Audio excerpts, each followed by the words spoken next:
વિશ્વમાં સુરતમાં જ એક એવો ગ્રંથ હશે કે જેને સંપૂર્ણ રીતે સોનાની શાહીથી લખવામાં આવ્યો છે અને તે છે સુવર્ણ રામાયણ.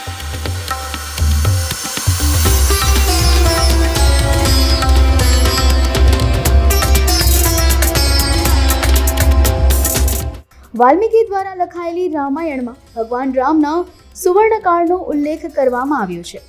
સુરતના એક એવા રામ ભક્ત કે જેમણે ભગવાન રામના સુવર્ણકાળ આયુષ્યને રામાયણ પુસ્તકમાં સોનાની ઇંકથી લખ્યો છે.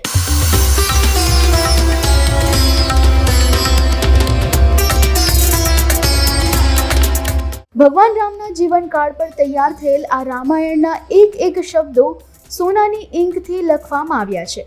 530 પાનાની અને 222 તોલા સોનાથી તૈયાર કરવામાં આવેલ આ રામાયણના મુખ્ય પાનું ચાંદીનું બનાવવામાં આવ્યું છે અને તેના પર 20 તોલાની રામની મૂર્તિ સાથે 10 કિલો ચાંદી, 4000 હીરા માણેક અને નીલમણી જેવા રત્નોનો ઉપયોગ કરવામાં આવ્યો છે.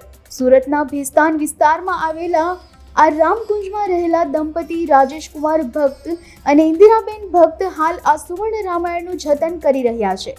તેમનું કહેવું છે કે આ રામાયણ તેમના દાદા દ્વારા બનાવવામાં આવી હતી.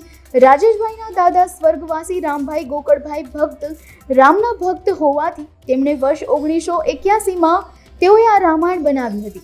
આ પુસ્તક વર્ષ 1981માં પુષ્ય નક્ષત્રના દિવસો 9 કલાકમાં 40 લોકો દ્વારા તૈયાર થઈ હોવાનું કહેવામાં આવે છે.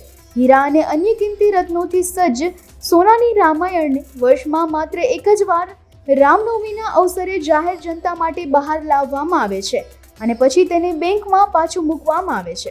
222 તોલા સોનું અને 19 કિલોનું વજનવાળી આ રામાયણ તૈયાર કરવા માટે તેના પેપર ખાસ જર્મનીથી મંગાવવામાં આવ્યા હોવાનું કહેવામાં આવે છે. જર્મનીના આ કાગળ એટલા સફેદ છે કે હાથ લાગે તો પણ એની પર કોઈ ડાઘ લાગતો નથી. આ ઉપરાંત સોનાની ઇંકથી લખાયેલા પાના વચ્ચે મૂકવામાં આવેલા બટર પેપર પણ 5 કરોડ વાર શ્રી રામ લખવામાં આવ્યું છે. પરંતુ આ દુર્લભ રામાયણને જોવા માટે ભક્તોએ આખું વર્ષ રાહ જોવી પડે છે.